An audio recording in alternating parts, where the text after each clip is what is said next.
The Fellowship of Australian Writers Queensland, for those of you who are not as familiar with us as a lot of other people, will see that we have been in existence since 1921. We have those 4 aims, and the most important of those today is the one where we bring writers and aspiring writers together. And to us at the Fellowship, it is all about the connections that we make with people. And so we call writing an art that connects.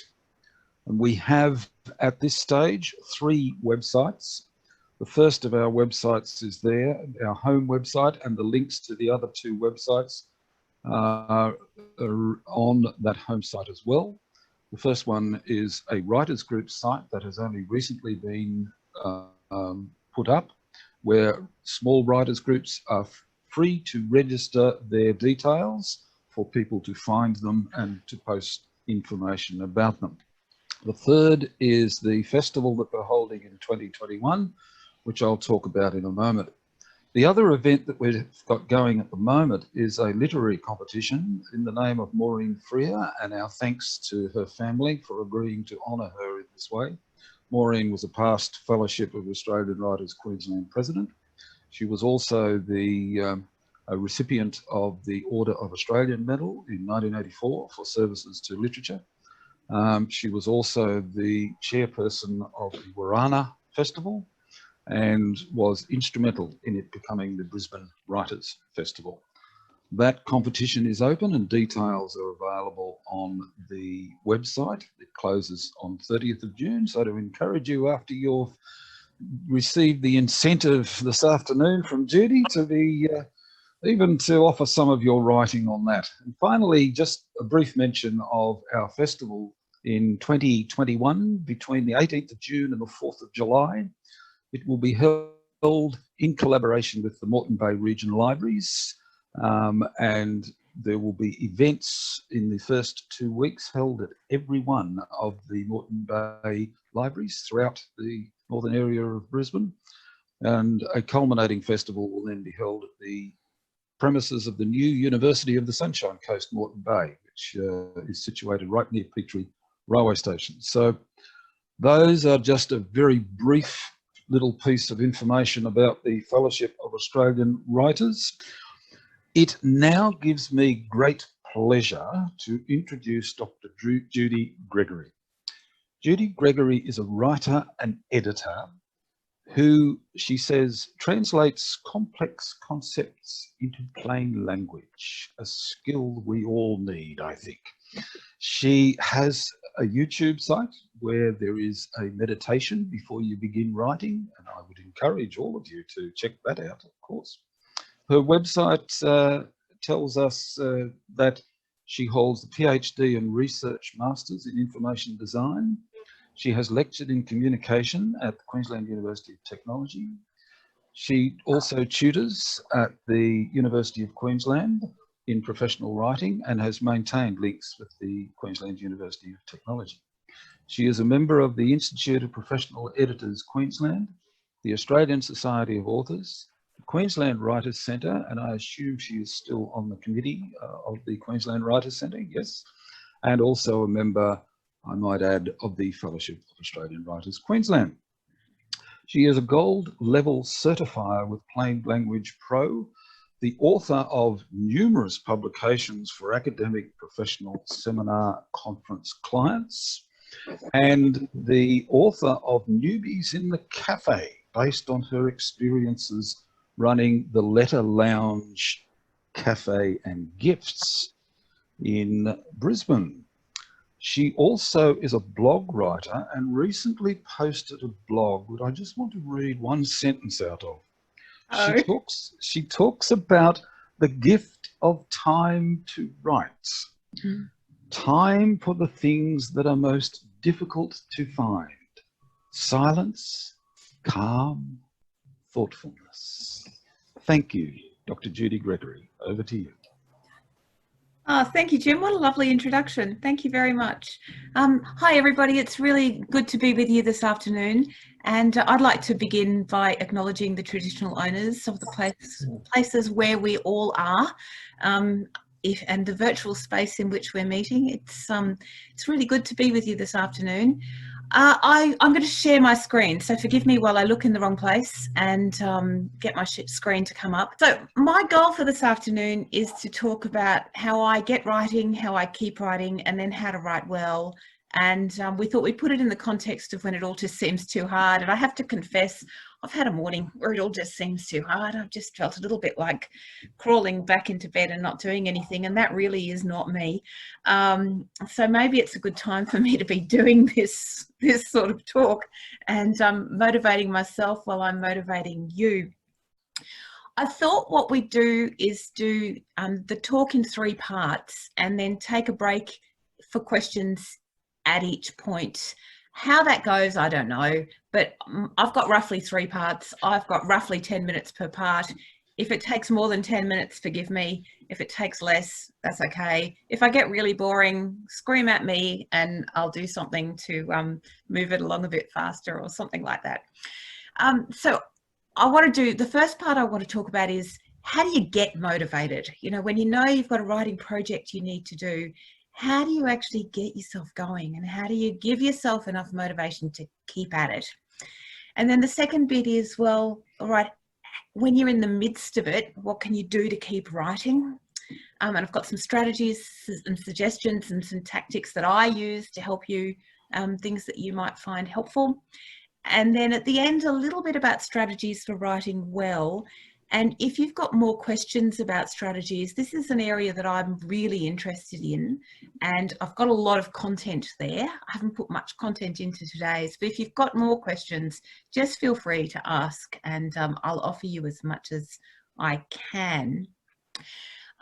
So first of all, I am not a fantastic expert. I don't know anything that anybody else doesn't already know. There's nothing special about me or the way that I write. That introduction didn't really sound like me, to be honest. I'm just somebody who sits here all day and writes stuff for other people. And that person in the introduction, that person sounded quite impressive. I'm not really sure that that's me. In the corner of your screen at the moment, you can see a little saying, don't promise yourself that you'll write tomorrow or next week, write today, if even only for a few minutes. That's so last year I produced a little set of cards, and that's one of the cards in my set. And I just find that a really useful hint. Yeah, Jim's holding them up there, and I've got my little sample set here. So it's a very small little box. It's got 50 cards in it that they're not prompts to get you to write. They're suggestions on how to make you think about writing. And the reason that I produce them is that I do a little bit of facilitating retreats where people go away and write for a few days. And at the retreats, I often hand out little motivational cards. You can buy a little box of happiness or the little box of inspiration. And I noticed that people really enjoyed them, but there was nothing on the market about writing. And so in the middle of the year last year, I produced my own, and that's what those are. So they're a little thing that I sell, and I've really got them to hand out when I talk at conferences and things. So that's what that is. And I've got a few to pop up. So let me start by telling you a little bit about what I do and the different kinds of writing that I do in my everyday work. So I earn my living as a writer, and I guess there are 3 parts to the writing that I do. Firstly, I spend most of my time doing writing and editing consultancy. So I work in the government, not-for-profit, community and university sectors, writing and editing a whole range of documents. And the kinds of documents we're talking about would be textbooks and other kinds of books like business strategy books and memoirs, reports, so reports for organisations like government departments and so on. I do some strategy documents. I might do submissions to inquiries, pretty much anything. I also edit academic papers for people. I'm not sure if that's something I'm meant to listen to. I don't think so. So I do writing and editing work, and that ranges from people have already finished it and they just want some work done to finalise it, right back to, we've got this idea, can you help us bring it together? I used to, before the current environment that we live in, spend about half of my time doing writing training. And of course, all of that work has disappeared. I used to go into government departments a lot and offer training in writing policies and writing correspondence. And hopefully I'll be doing that again in the not too distant future. That's all on hold at the moment. I do a little bit of writing training in the public sector, in the public sphere, but not much. It's mostly in government. And then my own writing. So I have done a non-fiction book, and I've got a novel underway, and maybe that'll get finished one day. I've written there that I'm a reformed academic. What I mean by that is that I worked at QUT for 10 years, and I just decided that wasn't the right career for me, but I still have quite an academic approach to my life. I still read very widely. I still do quite a bit of work in the academic space, but it's not where I see my career being anymore. I am enormously interested in how we communicate things clearly. And I'm actually more interested in the structure of written work than I am in the content of it. So I put a lot of focus into how is work structured and designed to get meaning across. And I think about that both in the work I do for people and just in everything that I come across. It's just a topic that really interests me. So just some examples of my work. So I've just written their client work, I've already talked a bit about the kinds of clients I have. And if anybody's interested, you'll find a list on my website. I tend to put up, examples of the people I work for. Last year, so my book came out in January. I wrote a book last year about people who go into the cafe industry when they don't have a background in the field. And I wrote 11 stories, so my own story plus 10 others, about people who've bought a cafe or started a cafe as a second career and profiled their experiences. And then I topped and tailed that with the first chapter is a chapter about the industry, and the last chapter is a chapter of business advice. So that's a self-published book, and self-publishing was a deliberate choice in that one. I have a novel in progress. I've got a first draft written. I've written about 100,000 words, and I've written there may one day be finished. We'll see. My goal is to finish it, but I'm finding it very hard. A bit later on, I'll talk about my struggles as a writer. It's in that I'm struggling. I have a blog that I don't do very often, and it's only about clear communication. What I do in my blog is often talk about things that have gone wrong, mistakes I've made, and what that's taught me about communication. So if anybody is interested in how recipes work, I wrote a blog last weekend because I put 3 times the butter in a bread recipe, and I thought it was really interesting that the way the recipe was written made me do that. And then the last thing I do is a bit of support for writers. So I've got those little cards I mentioned before, and Jim talked about the meditation I've done. I run a little group that does a shut up and write once a month, or again, it used to when we could still meet. And I'm really interested in figuring out how to help people with their writing. Okay, so that's a bit about me. Let's talk about how I get motivated in the work that I do. Look, this is my job. And so I think the main way that I get motivated is that I have a routine. I get to my desk at a particular time in the morning, and that's often between 7:30 and 8, and I work all day, and this is what I do. And so for me, motivation to write is really not the issue, because it's just how I do what I do. But I do notice that I'm much more motivated if I focus on the work to be done in this moment, not on the end product. And this is something that I think is really helpful when you're talking about big tasks. So a novel's a very big task, a PhD is a very big task, any kind of book is a big task. And thinking about the entirety of it makes it overwhelming at times. Whereas focusing on the here and now, what am I doing today? What's my little bit of interest to me right now? That really helps me to keep going. I honestly think that anything is interesting if you focus in on it. And so for me, it doesn't actually matter too much what I'm working on or what I'm editing or writing about at the time. It's focusing in on that thing that makes me motivated and gets the work done. So I find interest in the activity itself and really focusing on what I'm trying to do. I've got there, I don't indulge in thinking about whether I do or don't want to do something. And that's part of that routine business. So I think that rather than focusing on, am I enjoying this? Am I thinking about this? Am I confident that I can do this well? All that I do is say, this is the task that I have to do. Now is the time that I have to do it. And I don't bother thinking about whether it's good or whether it's meaningful. I just simply get on and do it. And that's my main way of getting motivated. Now, something that I have noticed about my own motivation, and this is particularly relevant when I'm doing that own writing stuff, when it's writing that's not necessarily being paid for, I have eventually figured out that indulging in the thing that I really want, which is like drinking wine or eating chocolate or, you know, reading something really light or watching something dumb on television, none of that actually makes me feel better. So there's this immediate payoff of, oh, I think I'll eat some chocolate. Yeah, that's really good. And actually that makes me feel worse.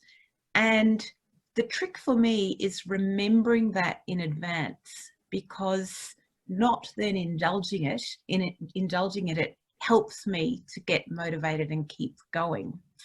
And I'm also figuring out that focusing and achieving something, even if it's as simple as, I don't feel like doing this. So at the moment, I'm trying to write a synopsis for the novel that I'm writing. I don't feel like writing that synopsis. But even if all I do is open it and write a sentence, and it might be a really bad sentence, I'll feel better than if I did nothing. And so that's all that actually matters. So achieving something, anything, will make me feel better, and giving in to whatever is calling me, like the TV, will not make me feel better. And that's my key strategy for getting motivated at the moment.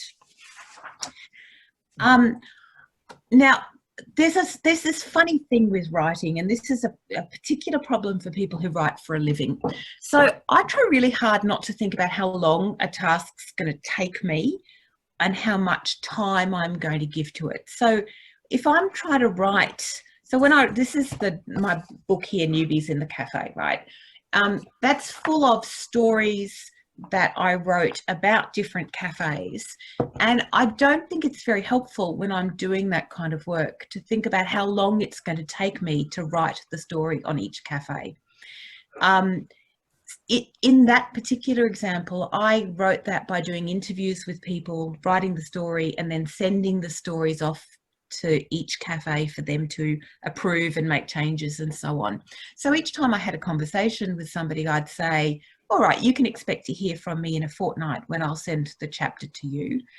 And I always give myself deadlines, and I always let the people I'm working with know what that deadline is going to be. So if it's my own writing, I'll set myself an internal deadline. If it's a client, I try to be really upfront with my client and say, okay, on Monday, you can expect to hear from me, and I'm going to be giving you this. And for what I know I need to do that work, I try to make the deadlines reasonably generous, though they're often impressive to clients because clients don't know how to go about doing the work.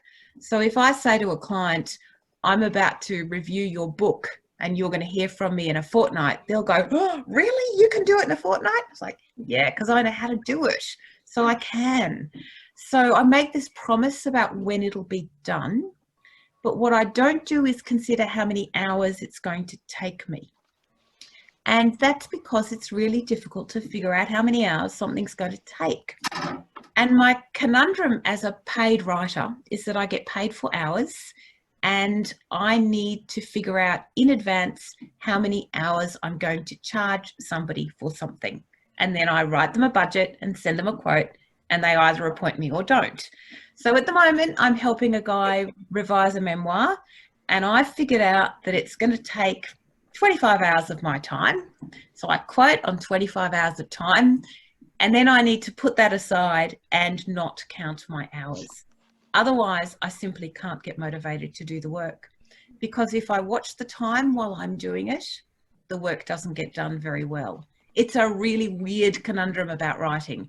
And I just think it's worth looking at your own work and thinking about how do you get yourself to do something within a time frame when you can't know how long it's going to take, and how do you therefore not worry about how long it's going to take. It's really tricky. Sometimes things take longer than they should, and sometimes they just happen really fast.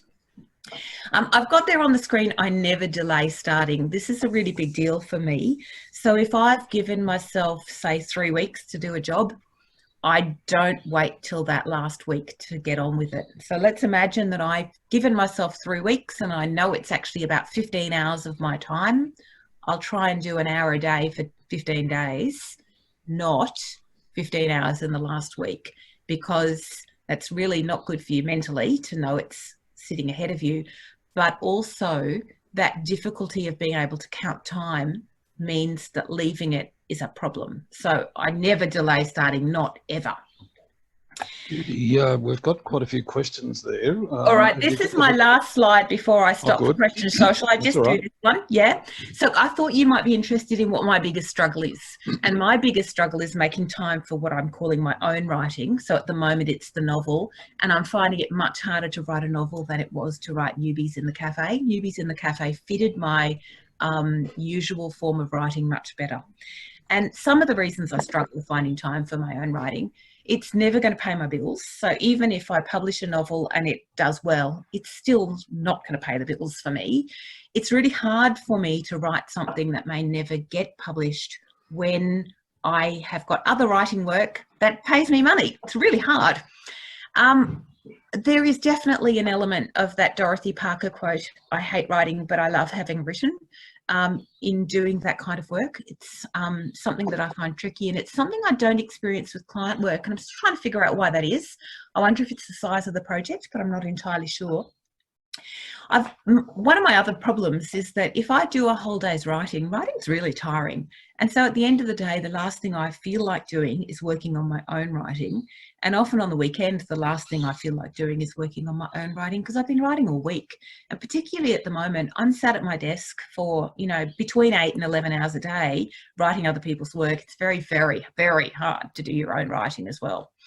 And then there's also this sense that it doesn't quite seem valuable. It's hard to put the value on own writing when other people are paying me for my client writing, and I find that really difficult.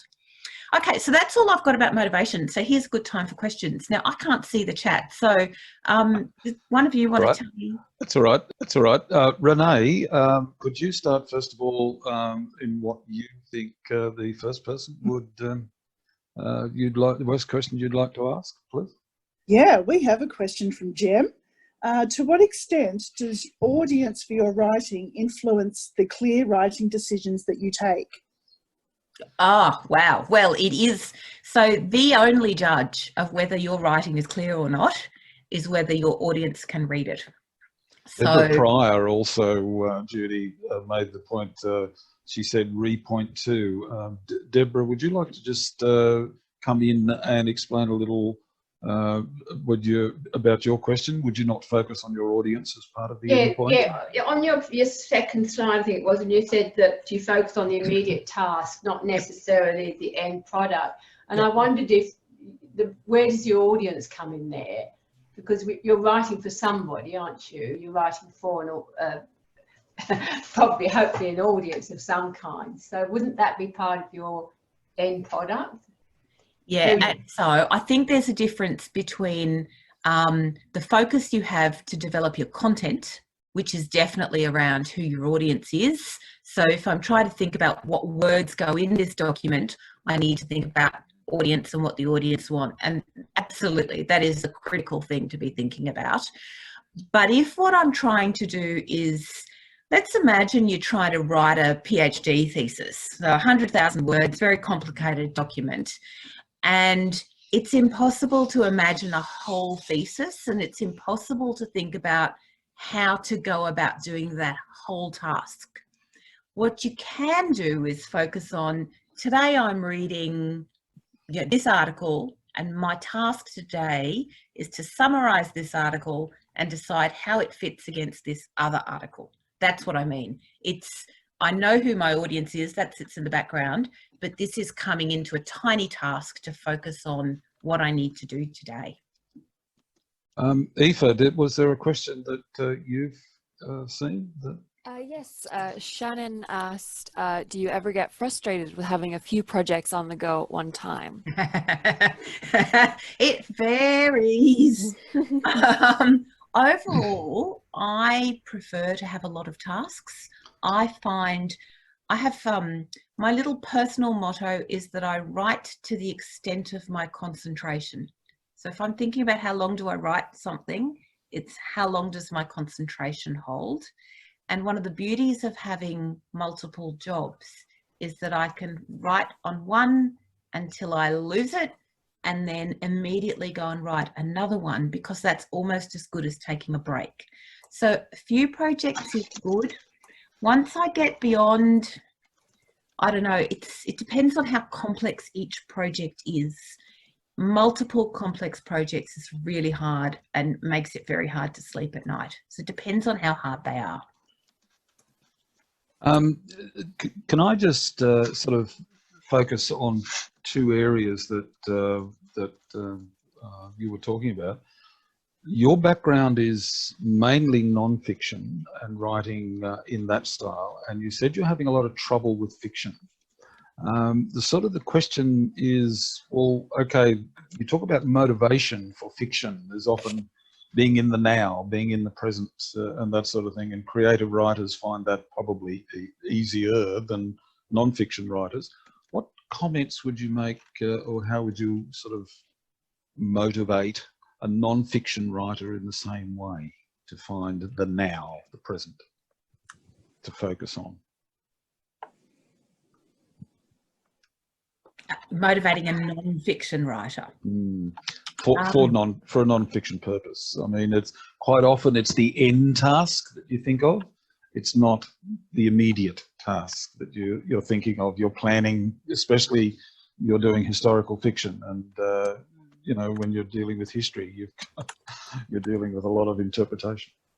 Yeah, I actually think the writing process is quite different for fiction and non-fiction, and for non-fiction, I think it's much easier to build a product by sort of figuring out what the things are that you want to say and gradually assembling. And that's how I write. I don't write by starting with a paragraph and writing sentence upon sentence upon sentence.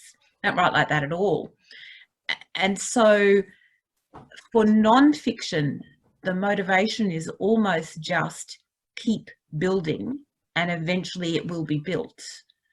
Whereas I think the motivation for fiction is a bit different, because you've got to be imagining and telling a story and building a story that has to have some more flow to it. I think the structure of a novel matters a lot more in the writing process than the structure of non-fiction. I think I'm saying what I want to say there. Yep, sounds good to me. Are there any other questions that if somebody would like to just pop in? I noticed Indrani has just put, can the non-fiction work often provide ideas for fiction, even though the process can be different? Oh, absolutely. Absolutely. Yeah. Yeah. And look, there are so it's because I like to watch how I write, it's fascinating for me looking at the differences between how I write the two distinct types. And there are definitely tools that work across them both. But I think the paragraph construction of fiction is different. I think you have to construct a paragraph in fiction, and I don't think you need to do that in non-fiction. I think they grow differently. Yep. Indrani, would you mind just expanding on that a little bit? Because I know your work was historical fiction. Yeah, well, I'm trained in history sociology, and when I was working for my PhD, I came across information that I couldn't use for the PhD, but many years later, I wove that into my first novel. And yes, like you, Judy, it was quite difficult because I do mostly academic and factual writing. There was the plot structure and also characters, to make characters believable. I didn't have to do that for the PhD. And, you know, even language, how are they going to speak? And especially historical fiction, it has to be true to its place and time and culture. So that's what the ideas did come from the nonfiction work. The just harking back to the audience focused, can I just pick up Helen Ross Lee's comment, who has recently had a book published that she said took her 8 years. Congratulations, Helen. Would you just like to tell us a little about that and the process that it found, that you might have found in completing that? Are you there, Helen? No, she's writing, I think. So that's all right. Look, the final one, before we go back into your second section, Adele Nichols has just asked, have you any tips for writing a short synopsis, say around 400 words, for non-fiction? For non-fiction? Yes. For non-fiction or fiction? For non-fiction. Non-fiction. So, well, I would be suggesting that you focus on how do you overview and then drop people down in detail. So what you try to do is give a top paragraph that might just be 2 or 3 sentences that captures everything. It's like your elevator pitch, and then you drop down in level of detail in each subsequent paragraph. So in a sense, each paragraph does everything. So if it's non-fiction, you might start by saying, this is my overall, this is my selling message, my elevator pitch. And then the next one is, this is an overview of the chapters. And then the next one might be, here's a bit more detail about these chapters and the key points that we pull out at the end. There's a concept in some of the information design literature. It's got the very technical name of the 10, 100, 1000 principle. And it's the idea that you give people a top level of information. So it might be 10 words. In this case, it might be 3 or 4 sentences. And that gives them the key idea that you want them to take away. Then if they're still interested, they drop down and read what might in a document be your first paragraph. And that gives them an overview that then if they're interested, they drop down and read more detail. I think that's how I'd be going about doing it. Sounds wonderful. Sounds wonderful. Aoife and Renee, is there anything that I have missed that should be done before we go on to the next section? Did you want to talk about your comment, Jim, about the importance of setting short, achievable goals? Perhaps we'll come back to that after we do the next section. Is there anybody else who just wants to jump in at this stage? I'll just go quiet for a second. Yeah, there's a few people commenting that this is great advice so far, so we're looking for part 2. I'll keep going. I think, Judy, we're going into part 2. All right. So the next bit I'm going to talk about is how I keep writing.